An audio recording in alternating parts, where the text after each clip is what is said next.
Olá pessoal, sejam bem-vindos. Vocês que estão entrando, a Alessandra também já entrou, enviou solicitação. Já vamos receber também aqui a Alessandra com a gente. Boa noite, Isla.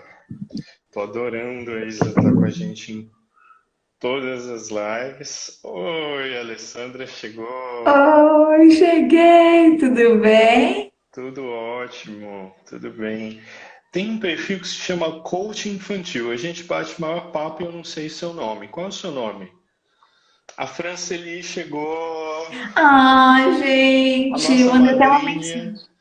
Falei pra ela, falei, Fran, vou fazer hoje uma live com a Anquises e, nossa, em você não faz o menor sentido, você faz parte dessa história. Beijo pra você, Fran, a gente te ama, nossa madrinha. Nossa madrinha. Bom, gente, para vocês entenderem um pouco desse Tamires, prazer, Tamires. Para vocês entenderem um pouco desse contexto, nós nos conhecemos em 2013 ou 2014? Nossa, 2013, hein? 2013, né? Nós fizemos o curso de constelação sistêmica juntos, né? Eu, a Alessandra e a Franceli, que está aí acompanhando a gente, mandando um recadinho, um beijo para vocês. A Ana Amélia trabalhou na mesma clínica que eu lá em Minas. Nossa, sejam bem-vindos. E a Alessandra foi a primeira pessoa com quem eu fiz uma parceria e comecei os trabalhos de constelação em grupo. E foi, assim, um período muito legal. Então, hoje a gente se propôs a estar aqui com vocês num papo leve, né? Batendo um papo sobre isso tudo, falando desse nosso começo. Então, é um papo também para quem está começando nesse trabalho. A gente vai falar um pouco sobre as constelações sistêmicas. Vamos entrar num viés pessoal. Eu vou contar um pouco sobre a minha primeira constelação, ela vai falar da dela, e aí a gente vai interagir com vocês. Então é bem importante hoje que vocês mandem coração para a gente saber que a conexão está funcionando, que vocês estão aí do outro lado, que mandem perguntas, porque a ideia aqui é ir batendo papo, tá?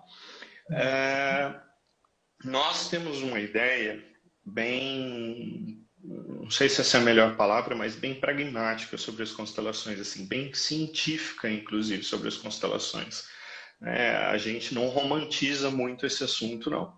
Então, aqui é o lugar para vocês tirarem, inclusive, aquelas dúvidas técnicas. E nesse triângulozinho que tem aí embaixo, você pode clicar aí e mandar essa live inbox para as pessoas que você acha que pode se beneficiar desse assunto. Tá bom? Então é isso, gente. Eu sou o Anquises e agora eu já falei até demais. Vou deixar a Alessandra falar um pouco. Ai, que gostoso estar aqui, né? Dá uma sensação de Saudade. reconexão com a história. É uma saudade, assim. Então, para quem não me conhece, né? Estou no perfil aqui do Anquises. Para quem não me conhece, eu sou a Alessandra Tomelin, sou psicóloga, sou consteladora familiar, terapeuta da criança interior. Sou um monte de coisa. Uma curiosa, adoro estudar, tenho 12 anos de RH, então também tenho uma pegada organizacional. E quando eu fui fazer quando eu fui fazer, né, a formação de constelação, eu comecei achando que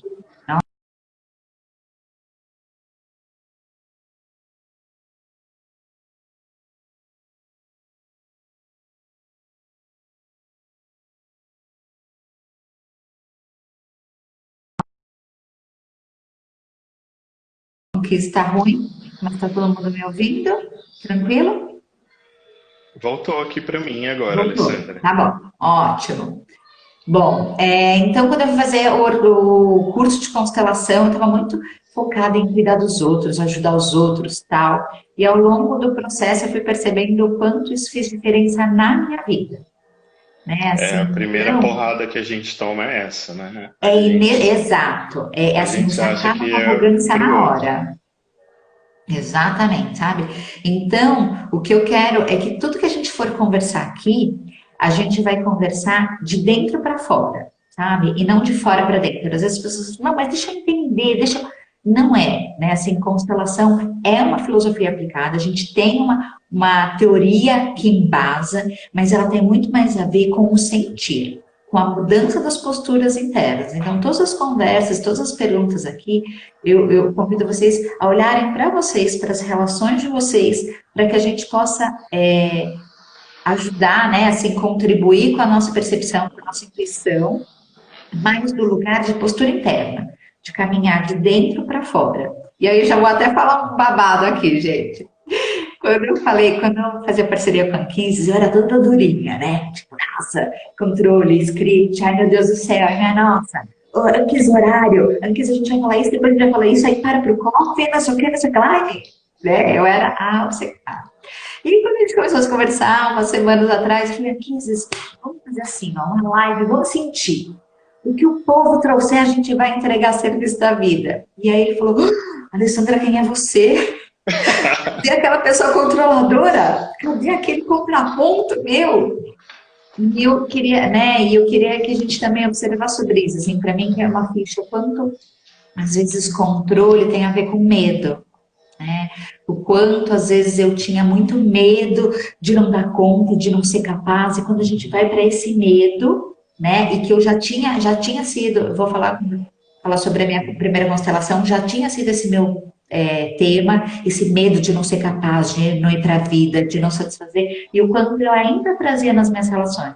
Então, mesmo depois de ter formado no processo, de ter vivenciado várias questões, ainda tinham posturas internas minhas que acessavam feridas minhas que a gente olhava nas minhas relações e nas minhas posturas diante da vida.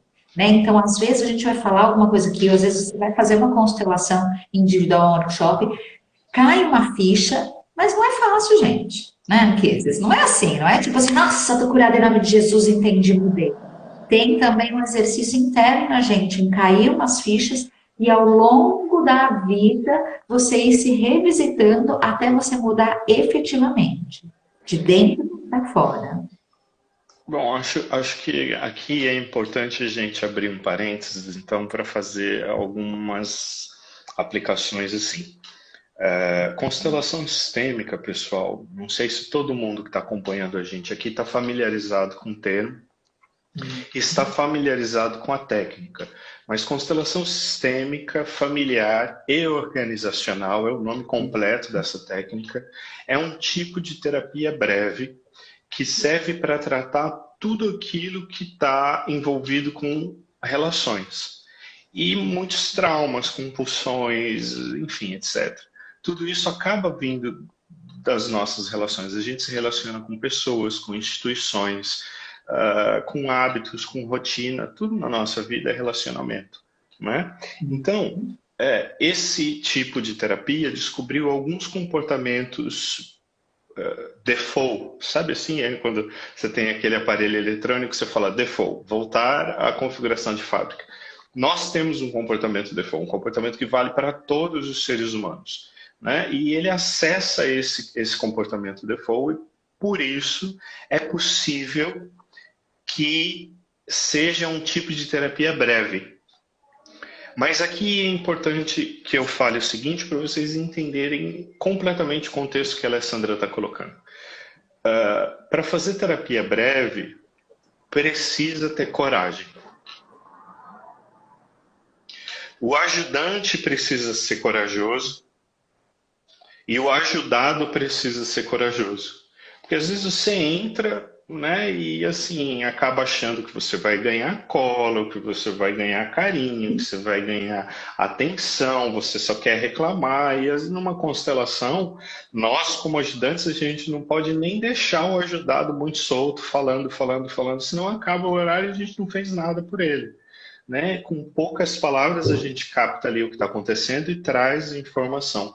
Então, quando a Alessandra fala assim, nossa, achei que e me surpreendi, é porque é assim mesmo, o processo de constelação é um mulo, um coice de mula no meio do peito.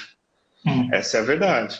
Mas, por outro lado, também tem o seguinte, será que vale a pena ficar sessões e mais sessões e mais sessões e mais sessões sentado no mesmo problema, se a gente tem a possibilidade de resolver isso agora, vai resolver só daqui um mês? Ou será que a vida nos dá essa chance de esperar? Né? Eu sempre trazia esse exemplo dentro do consultório. Se você está com um problema com o teu chefe, dá para você esperar 12 sessões para resolver esse problema com o teu chefe ou você tem que resolver agora? Porque daqui 12 sessões, levando em consideração que é uma por semana, a gente já está falando de 3 meses. Será que teu chefe vai esperar 3 meses para você resolver esse problema? Então, ela tem a sua especificidade, né? Pois é. Bom, gente, sintam-se à vontade, a partir de agora está aberta aí as perguntas. Olha a Veronilda que chegou Veronilda, também. Que fofa!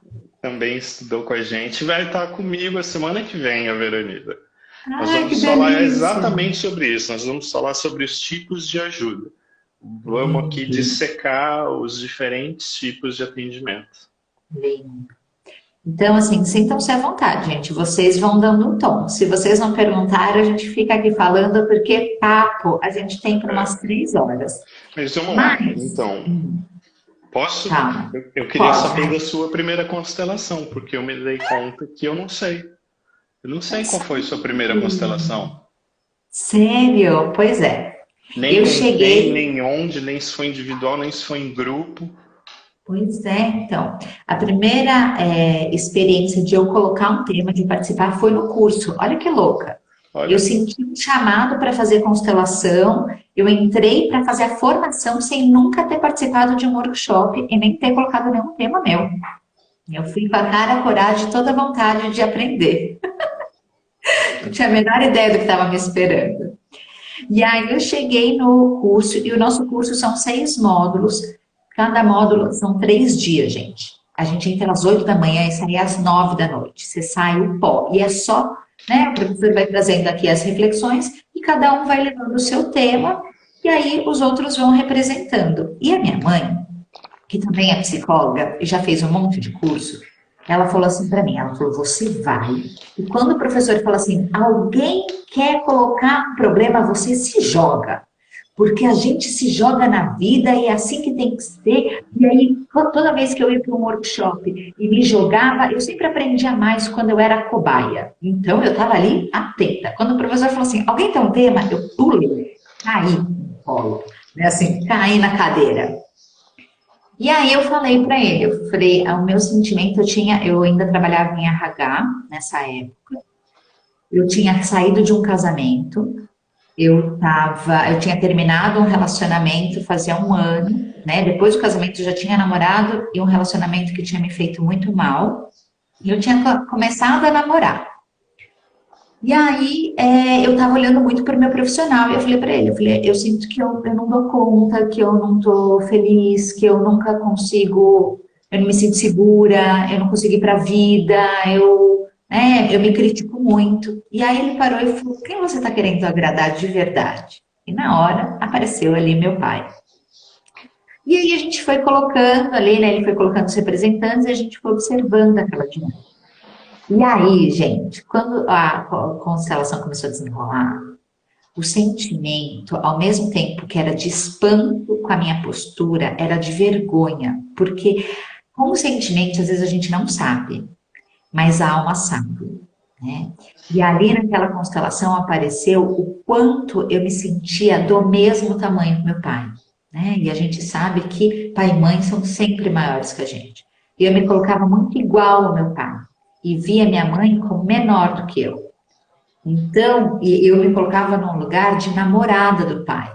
Não namorada sexual, tá, gente? Não é uma pegada, não é isso. Mas é um tipo de igual para igual e onde eu olhava para minha mãe julgando, sabe? Tipo, então, na minha vida, né? Para quem me conhece, você conversa com os meus pais, eles vão sempre falar assim, nossa, a Alessandra, ela é muito ciumenta. Ai, Alessandra, sabe aquela filha ciumenta? Que ninguém pode chegar perto do papai? Ai, que bonitinha. E eles achavam bonito, né? Era engraçado, era divertido. Ai, que bonitinho.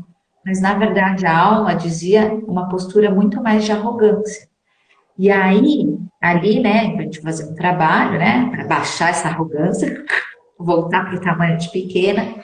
E aí eu percebi ali o quanto todas aquelas relações tinham sido falhas, porque em todos os meus relacionamentos amorosos, eu nunca me colocava de igual para igual, né? Eu olhava e dizia para esses homens assim, vocês nunca vão ser igual ao meu pai é perfeito, né? Então, essa arrogância, esse Então eles julgamento, não tinham a menor chance. nunca, nunca, ninguém ia ter chance comigo. E aí, depois dessa constelação, o que aconteceu? Casei e tenho um filho, gente. E tô dando certo, né? Parei uma relação, sou feliz com meu marido. Mas era uma relação que eu estava há poucos meses, né? Assim, e talvez sem essa compreensão, ou seja, sem esse problema para fora de eu ver para que lugar que eu tinha ido, que tinha que ir, e como eu tinha que me relacionar com esses homens, talvez eu não conseguisse chegar aqui nessa relação tão de igual para igual, tão equilibrada. Né? Então, assim, para mim, me marcou. Todas as outras, né, que a gente acaba levando, elas fazem a diferença, mas essa mudou a minha vida. Foram anos, né, até sair desse lugar, porque muitas vezes a gente acaba mordendo minhoca, voltando para esse lugar, julgando a mãe, né? Nossa, do seu lugar eu seria uma esposa muito melhor que meu pai. A gente não É, fala isso, não é assim, consciente. acho que eu vou tentar traduzir isso Uhum. para uma linguagem, usar outras palavras para poder aumentar a capacidade de entendimento dessa situação aí Aham. junto com o pessoal.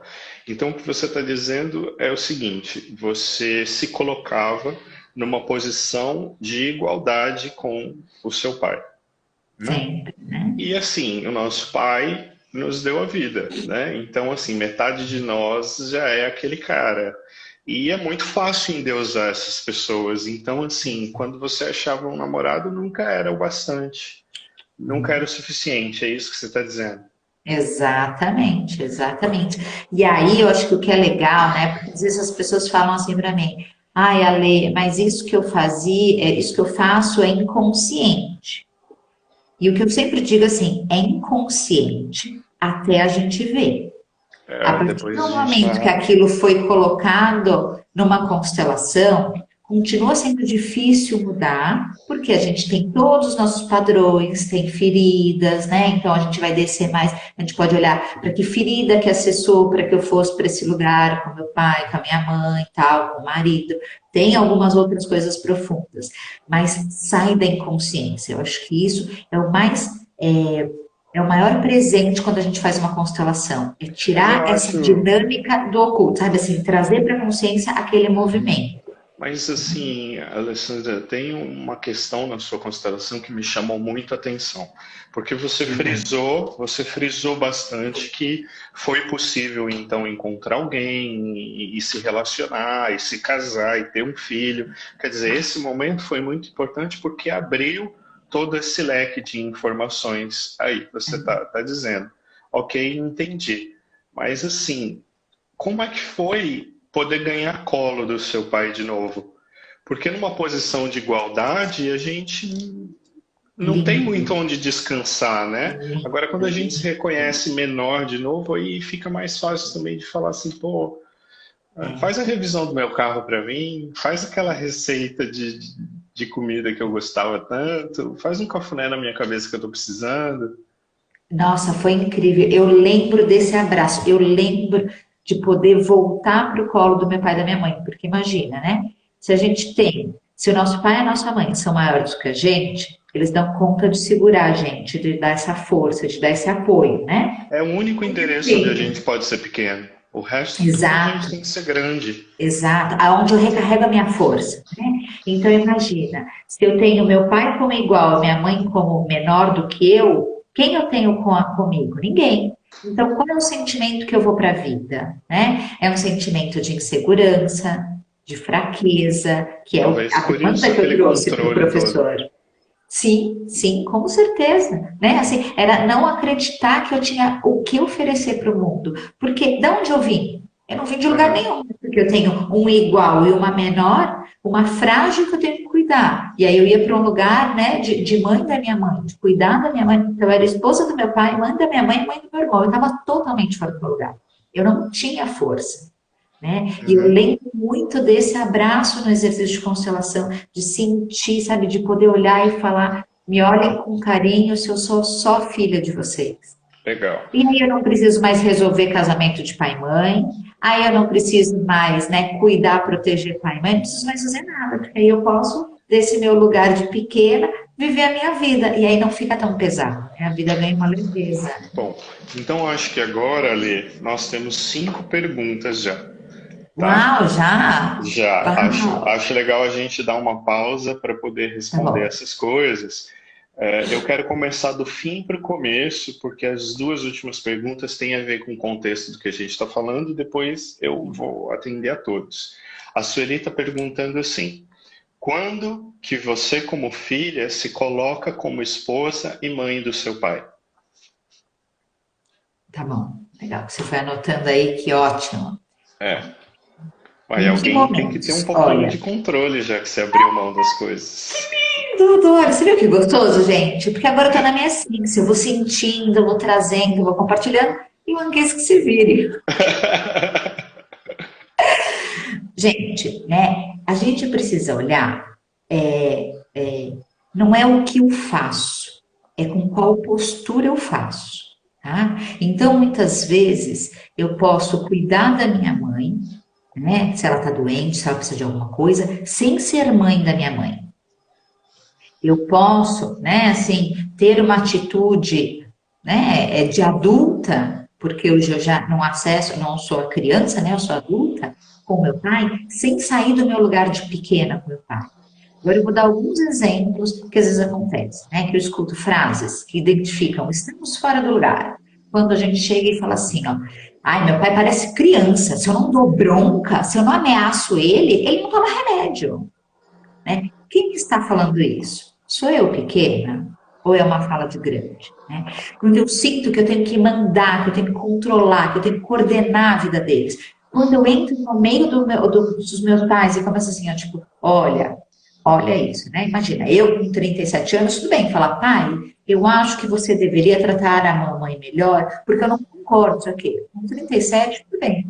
Agora, se meu filho de 3 anos vier dessa opinião, o que eu vou dizer para ele? Filho, você é pequeno, filho. Filho, você não entende. Mas com 37 eu acho que eu entendo, né? Eu entendo uma relação que veio antes, minha relação de pessoas que vieram antes de mim, que antes de eu nascer, eles já existiam. Assim, Então, resumindo, é aquilo que está no seu coração no momento que você está ali junto com eles, né? É o sentido. sim, Porque, assim, eu isso. queria dizer isso aí, pegar essa dúvida da Sueli. As pessoas relacionam muito postura com aquilo que a gente faz. E, assim, fazer é só uma parte disso. Aquilo que está no meu coração diz muito mais. Se eu estou na sala, mas eu estou me achando foda ou melhor, aí eu já estou fora do meu lugar. Sabe, só de me sentir assim significa que eu não reconheço o outro e já deixo alguma coisa de fora. A Sueli falou que respondeu. Vamos seguir, que tem um monte de pergunta. Tem um Ai, monte de adoro. pergunta. Vai Eu quero falando. responder a pergunta da Flávia. Relações com o irmão mais velhos, a gente também é pequeno, certo? Relações com o irmão Mais ou mais menos. velhos, se eles são mais velhos, nós somos menores. Mas não é esse pequeno como nós somos pequenos do pai e mãe, não. Nós viemos depois. E se nós somos irmãos mais velhos, nós somos maiores. No entanto, com irmãos, a gente não tem obrigação nenhuma. As obrigações com os meus irmãos, quem tem são os meus pais. A postura mais correta que você tem com seus irmãos é de brincar. Entendeu? Então, se você já é adulta, você faz o seguinte: você esconde a chave do carro dele quando ele vier te visitar, entendeu? Prega umas peças, faz umas coisas assim, mas assim, também não é um lugar para você dizer o que ele tem que fazer. Ou... Claro que vocês podem se aconselhar, podem ser parceiros, podem ser isso tudo, mas com irmãos a gente não tem nenhuma obrigação. Mas sim, eu me reconheço quando alguém é mais velho, quando não é. Você pode perceber que tem uma vocês já perceberam, assim, uma família cresce, os irmãos se casam, e aí todo Natal o pessoal vai lá na casa da mãe, né? Aí aquela mãe vai ficando velhinha e Ai, que lindo. falece. Vocês já perceberam que normalmente é a filha mulher mais velha que começa a fazer o Natal na casa dela depois disso? Aconteceu com a minha mãe isso. Exato. Então, assim, a vida, a natureza tem esse encontro, mas entre irmãos a gente não tem obrigação nenhuma, tá certo? Temos aqui agora uma pergunta da Tamires. É necessário estudar psicologia, ter estudado psicologia para estudar constelação? Quer responder, Ale? Quero sim. Responde. Eu acho que assim, ó, não é necessário, tá? Mas tudo o que a gente traz de bagagem antes faz a diferença, vai trazer um olhar para a gente na constelação, como em qualquer coisa que a gente faz, né? Então, o meu olhar, talvez, de psicóloga, antes de ser, e na verdade, né, eu fui psicóloga, fui recursos humanos para depois me tornar consteladora. Então, eu tenho um olhar do humano integrado, eu tenho um olhar organizacional para depois trazer esse meu olhar para a constelação. Como a É, Kisis veio como economista, como psicanalista, não, como... primeiro facilitador. Eu fiz Primeiro psicanálise, facilitador. eu fiz psicanálise para engordar esse lado, né? Mas Porque o economista foi antes, ou o não? economista foi antes. Depois Uhum, nós nos conhecemos na minha terceira formação. Eu já tinha tido duas antes. Mas eu uhum. fiz psicanálise para engordar isso, porque assim, o curso de constelação, primeiro que eu recomendo que vocês façam numa escola de completa seriedade. Tem muitas pessoas oferecendo curso aí, alguns até assim de 2 a 3 finais de semana, sabe? Meu Deus. E Uhum. assim, abrindo o coração com vocês, cada vez que eu entro numa constelação, eu me sinto um cirurgião, assim. Me parece que eu vou abrir a barriga da família, vou tirar essa veia de amor que está entupida, vou colar ela aqui, vou remendar aquilo outro lá. E isso é muito sério de fazer, né? Então é importante que você tenha um bom embasamento. Mas de qualquer forma, ainda não é uma técnica Validada, né? institucionalizada. Ela não tem um conselho, né? Não tem um código de ética. Então é bacana quando você tem alguma coisa maior que possa te amparar, inclusive legalmente, para você praticar isso com mais responsabilidade. Concordo plenamente, né? E você vai sentindo uma necessidade de olhar o ser humano de uma outra forma, né? Assim, você vai sentindo um chamado para ir cuidando. Depois que eu terminei a formação de constelação, eu fui me tornar instrutora de mindfulness, eu fui trabalhar e buscar mais informações sobre terapia da criança interior, porque você vai vendo o ser humano mais integral, cada vez você vai se aprofundando mais, né? A constelação a Exato. gente trabalha temas muito profundos, né? E aí nós temos uma pergunta do Gabriel, né? O Gabriel, essa eu gostaria de responder. Ele pergunta: qual a diferença entre constelação de atores e de tabuleiro? Gabriel, primeiro que nenhuma Nossa, dessas duas constelações existe. Não eu existe sabia esse constelação de nome. ator, existe constelação em grupo, Hum, tá? E as pessoas que estão ali e que por algum momento elas vão representar alguém do seu sistema, elas não são atores. Não use nunca esse nome, porque senão fica parecendo que a gente está criando uma história ali. Não é isso. É a história de cada uma das pessoas. Elas são representantes, mas elas também não estão ali fazendo um favor a ninguém. Elas estão ali aprendendo tanto quanto o dono do exercício quando elas estão ali naquele momento. E aí nós temos as constelações individuais. As constelações individuais podem ser feitas com bonecos, como esses aqui que eu separei para trazer para vocês. Então a gente usa isso aqui como representante. Ao invés de ter uma pessoa, você tem isso aqui, mas é igualmente válido. Às vezes a gente levanta, não usa o boneco e fica em pé como representante, né? Então a diferença entre a constelação em grupo e a constelação individual é a seguinte: na constelação individual você tem menos representantes. Então você e o facilitador vão ter que representar mais papéis, tá? Outra coisa que acontece na constelação em grupo é que você tem a chance de aprender com a história das outras pessoas. Eu acho que é o certo? mais forte de um grupo, sabe? Isso. Agora, no mercado você vai achar de tudo, tá? Tem gente que pega esses bonecos aqui e joga numa bacia de água, tem gente que pega cavalo, assim, eu acho um pouco demais, sabe? Ah, Mas se você foi, viu, gostou e fez sentido para você, e se você está percebendo que a sua vida está caminhando para o mais, manda bala.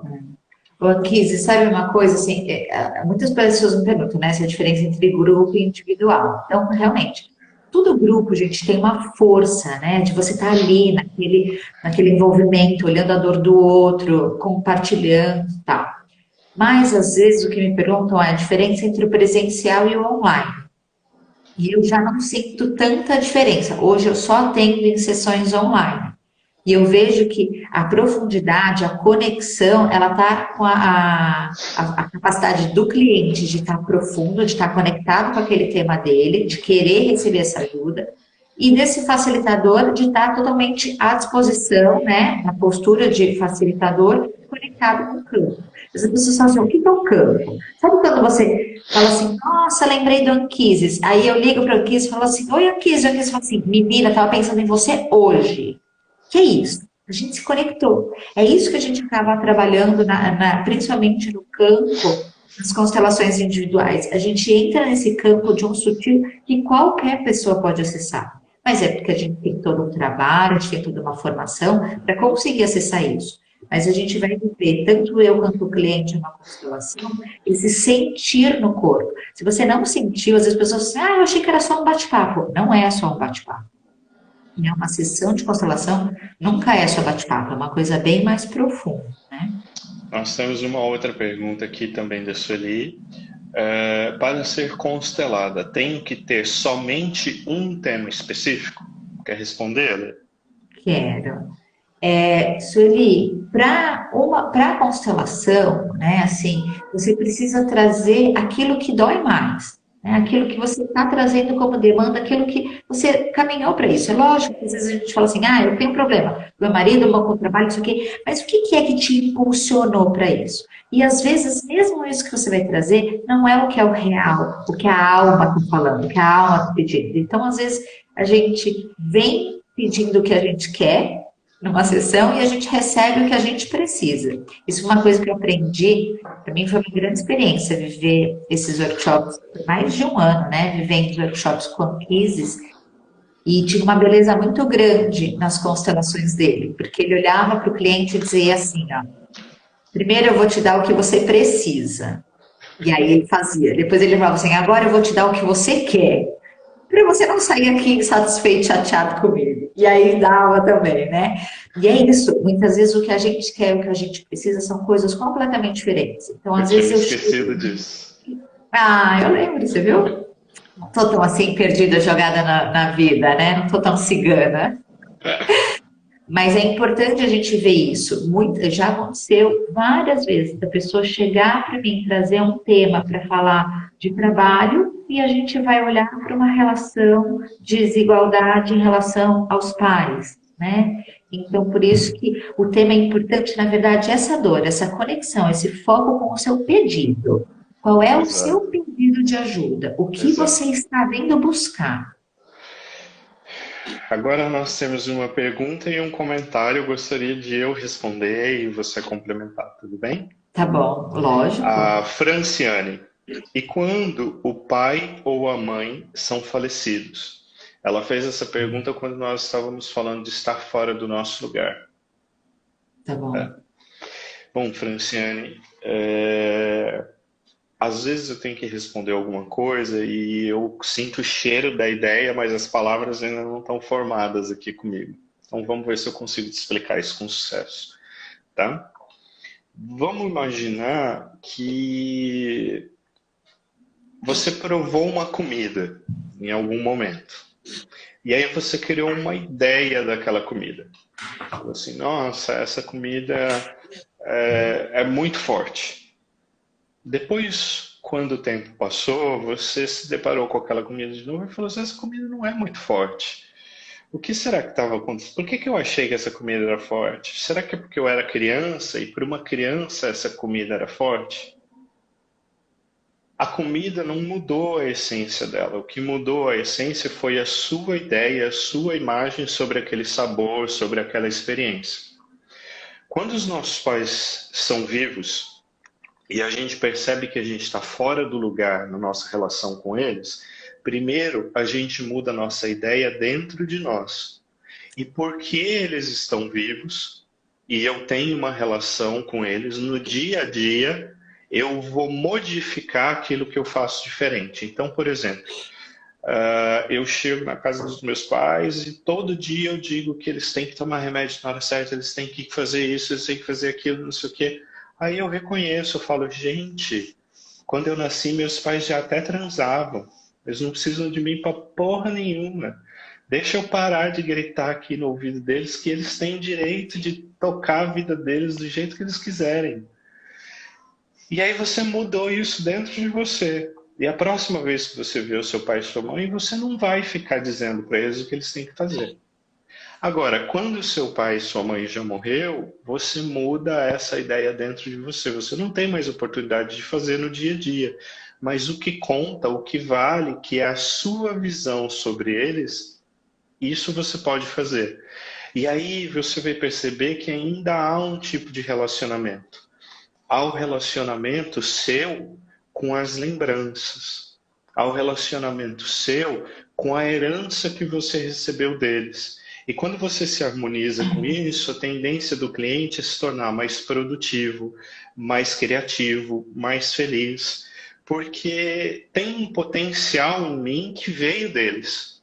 E quando eu critico eles, eu pego um tanto das minhas habilidades e falo, fica quieto, tranca nessa caixa porque vocês vieram dessas pessoas que não fazem bem.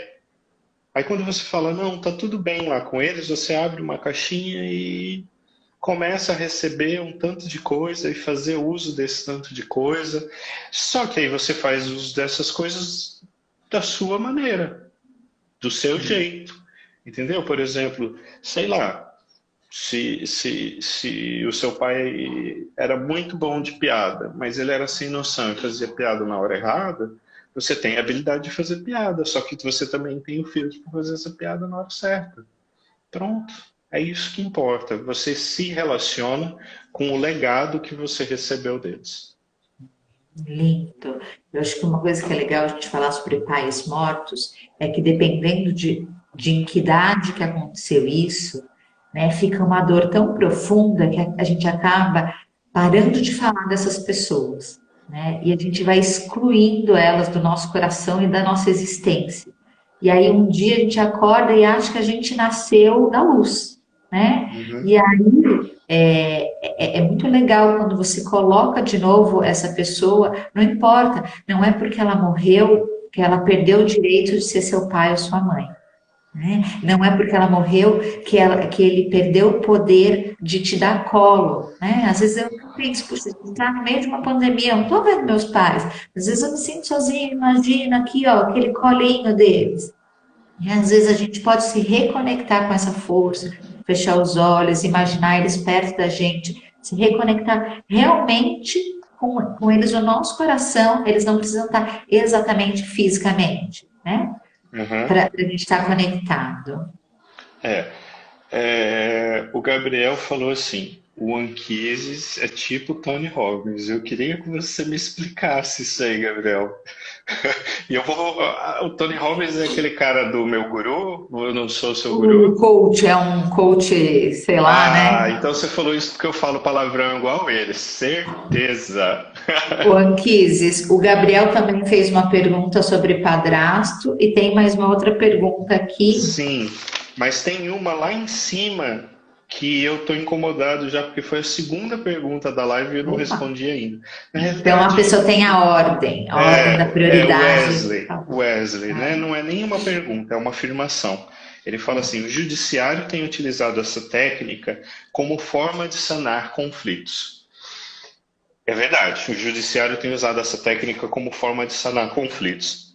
E aí, cabe aqui um apontamento de por que isso é tão eficaz dentro do sistema judiciário, tá? E eu acho que esse é um exemplo que eu gostaria de explorar porque ele vale muito. Nós temos alguns comportamentos, aqueles comportamentos que eu falei para vocês que eram comportamento default, que a gente vê acontecer na vida de todo mundo. E é eles. Nós somos quem somos pela nossa capacidade de cooperar. Mas para a gente cooperar, a gente precisou se agrupar. Então, pertencer a um grupo e deixar que outras pessoas pertençam.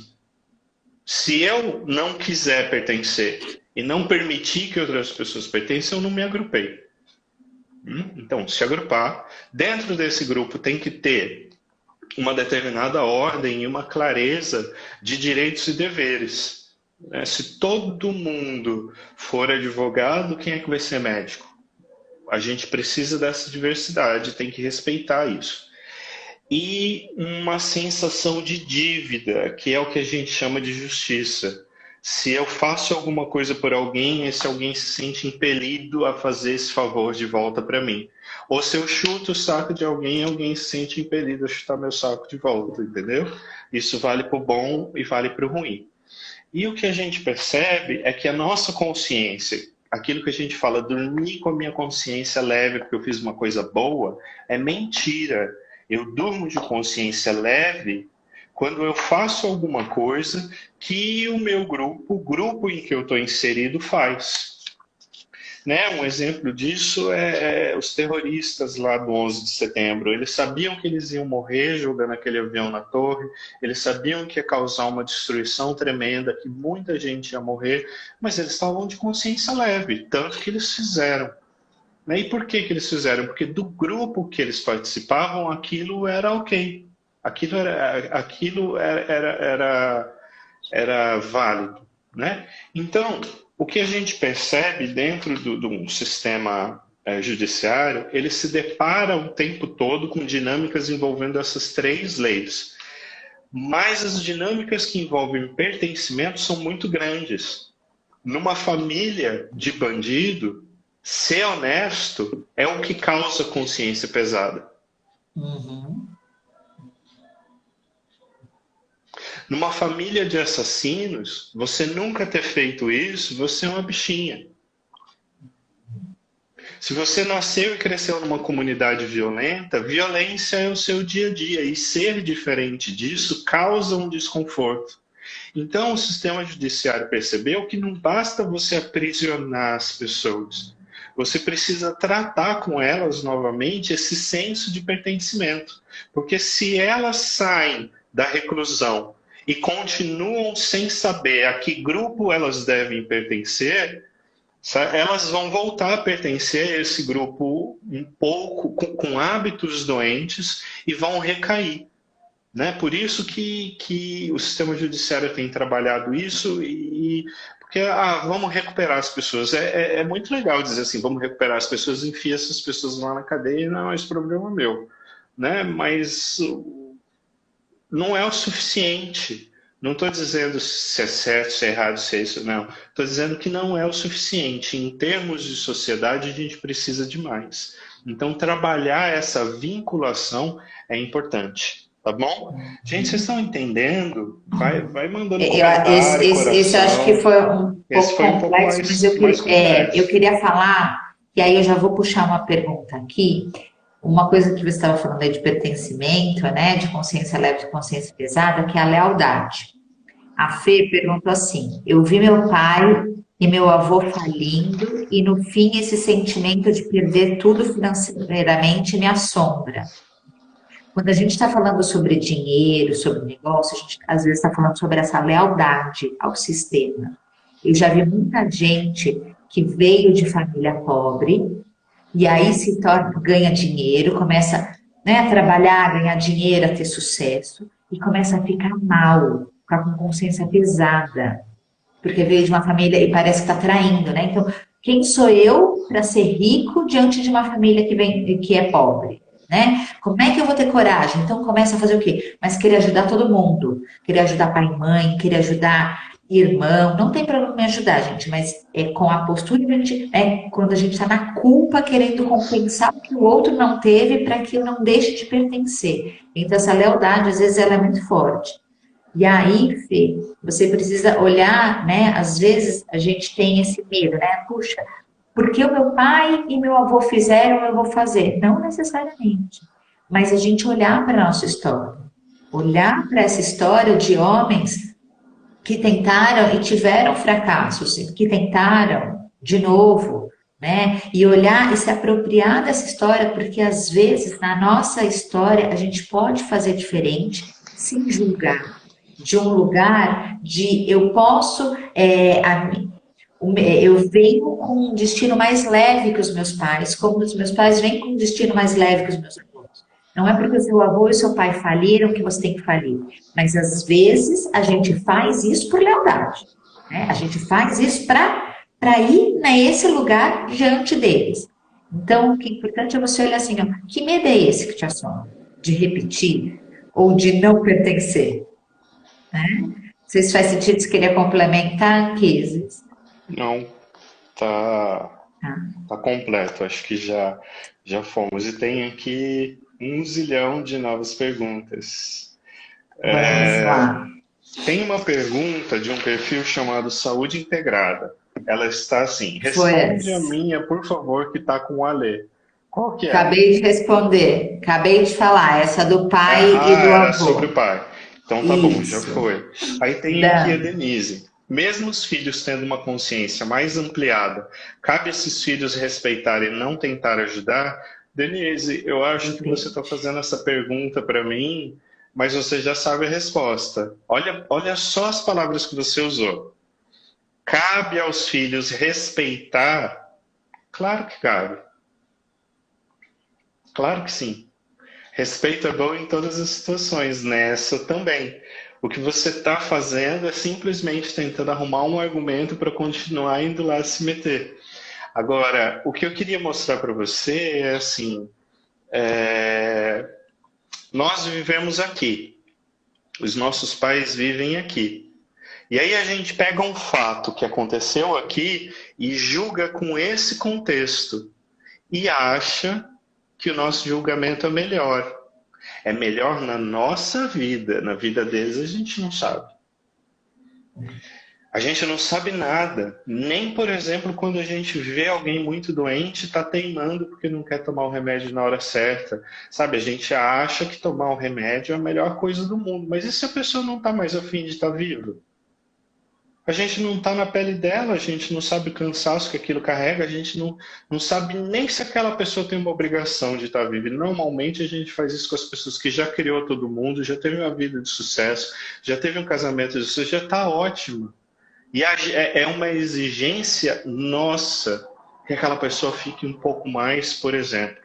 Né? Assim, eu trabalhei em Minas, no interior de Minas, e com frequência chegava no consultório aquele moleque que se achava foda, que se formou em Harvard, entendeu? E que ele voltava lá do exterior dizendo para o pai dele como que o pai dele tinha que tocar as fazendas, né? E que ele é que sabia tudo, porque o pai dele não sabia nem ler. E aí, no fim, eu perguntava assim: porra, mas você acabou de voltar do seu doutorado em Harvard, você não tem nem uma banca de jornal. E seu pai que está aí na segunda série tem 5, 6 fazendas, é isso? Então,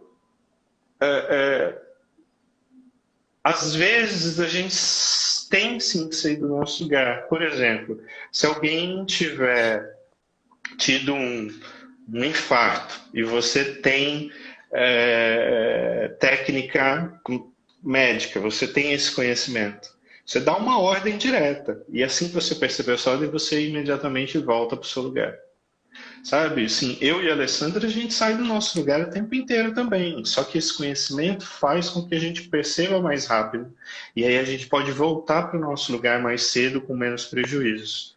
Eu Tá? queria só falar uma coisa, Kise, super Eu só importante quero sobre isso. Ah, tá bom. complementar isso. Uhum. Isso, Denise, não é feito sem uma dose muito grande de dor, tá? Porque nós somos de uma cultura onde o heroísmo é muito exaltado. Então, permanecer no nosso lugar e respeitar os outros, às vezes isso é muito doloroso, mas a gente percebe que é a melhor postura a se ter, tá?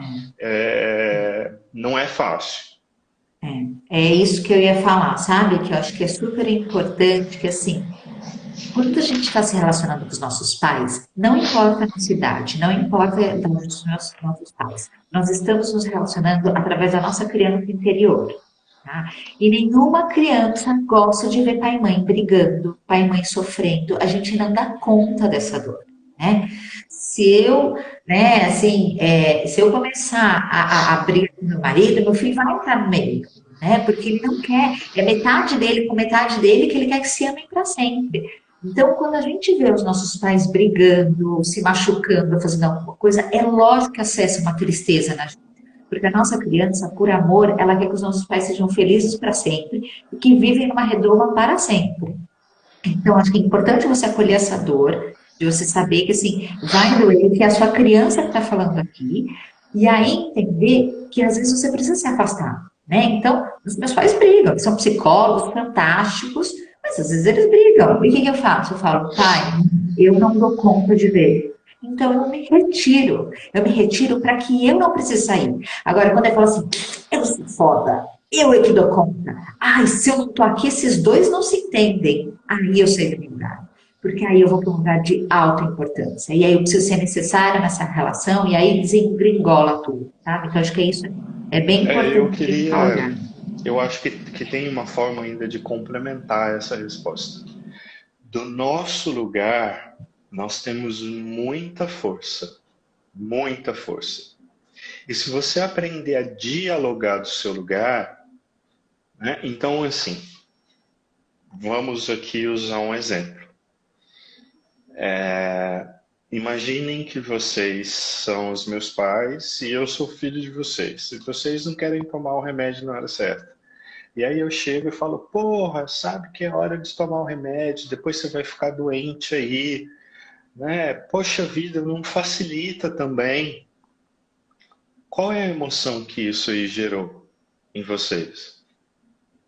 Agora, vamos voltar para a mesma imaginação. Vocês são aí meus pais e minhas mães. E vocês não estão tomando remédio na hora certa e eu sou o filho de vocês. Aí eu chego, falo assim, você não tomou o remédio na hora certa? Mãe, isso me preocupa um pouco, sabe por quê? Porque, assim, eu gostaria muito que a senhora pudesse ficar aqui no mundo um pouquinho mais, porque eu ainda preciso muito da senhora. Tem conselho que não tem outra pessoa aqui para me dar, é só a senhora. Então, se a senhora puder tomar esse remédio na hora certa, para a senhora viver bem, com qualidade, bastante, porque eu ainda preciso muito de vocês. Meus filhos também precisam muito de vocês. Então, se vocês puderem ficar um pouquinho mais. Qual discurso te movimenta? O primeiro ou o segundo? Então, do nosso lugar, a gente tem uma força tremenda para fazer muita coisa. Então, quando eu falo assim para os meus clientes, não, isso é uma postura de arrogância, às vezes eles ficam magoados comigo, mas porra, é arrogante, né? Olha esse diálogo está à disposição de todo mundo, né? É só eu ir para o meu lugar de filho, ali do meu lugar de filho, as coisas ficam legais. Tem mais perguntas, mas assim, alguém me chamou de Alê de Barba. São Olha, as minhas clientes palhaças, é tudo bullying aqui. se me comparar com a Lê, é uma alegria pro meu coração, tá? Essa live vai ficar salva, sim. Eu que abri, eu vou salvar ela no meu perfil e a Lê vai levar pro perfil dela também depois, tá? E aí, tem um comentário de um perfil chamado Sinergia Materna, que é assim, quase sempre não temos consciência do que a gente precisa. É verdade. Você quer fazer um comentário sobre isso, Alê? E depois nós temos a pergunta do Gabriel sobre o padrasto e nós estamos nos últimos 6 minutos. Uau! Então, não, vamos para o essencial, é Vamos. simples, tá? Vai ficar salvo, depois vocês veem sim. Quem sabe a gente volta para bater mais papo, né? Acho que é legal a gente fechar aí com o padrasto. Qual que é a pergunta? Não, é um comentário primeiro que é assim, quase sempre não temos consciência do que a gente precisa. Olha, na minha experiência, primeiro a gente precisa fazer um esforço para estar no nosso lugar. Do nosso lugar, a gente tem sim uma consciência muito grande do que a gente precisa. E aí eu tenho um exercício para vocês. Pega um papel, lista suas principais relações na vida. Eu sou mãe, eu sou filha, eu sou irmã mais velha, eu sou irmã mais nova, eu sou cliente, eu sou esposa, eu sou marido. Você tem aquilo lá. Sabe quando você vai procurar emprego, que eles te dão uma descrição de cargo? Assim, a descrição de cargo de secretária, qual que é? É isso, isso, isso, isso. Aí você pega linha por linha dessa que ele escreveu. Qual é a descrição de cargo de filha? Qual é a descrição de cargo de mãe? Qual é a descrição de cargo de esposa? E não desvia uma linha daquilo que você escreveu como sendo descrição de cargo. Você vai perceber que você vai se enganar e aí você busca ler, vai aí no direct, fala comigo, fala, não, mas isso aqui eu ainda tô... Aí eu vou falar, não, mas isso aí você, por amor, achou que era descrição de cargo de filha, mas não é não. Aí risca essa linha. E segue esse padrão, tá? Agora a pergunta do Gabriel. Qual o papel do padrasto? Depende, tá? Depende de em que situação a gente está falando desse padrasto, tá?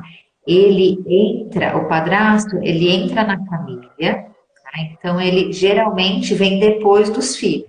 Então a gente precisa também olhar para essa ordem. Mas se essas crianças são pequenas, muitas vezes o padrasto, ele tem uma relação de vantagem existencial com essas crianças, né? Então, muitas vezes eu já tive casos de que a mãe estava passando fome com a criança e casou com aquele padrasto deu tudo para aquela criança, ajudou a criar tal. Então tem um vínculo de vantagem existencial. Você deve, sim, talvez sem aquele padrasto, teria sido muito mais difícil a vida dessa criança, dessa mulher. Mas ele nunca vai assumir o lugar de pai. Nunca.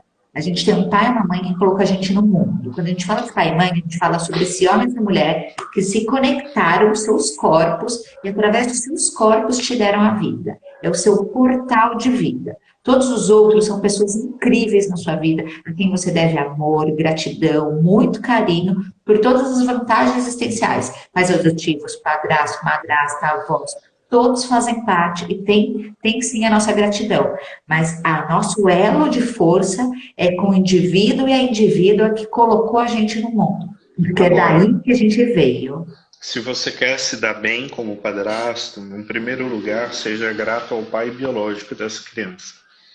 Ela só está na sua vida e ela só pode animar a sua vida porque alguém existiu ali antes. Então, se essa criança se sente amada nesse nível, ela vai se dar bem com você.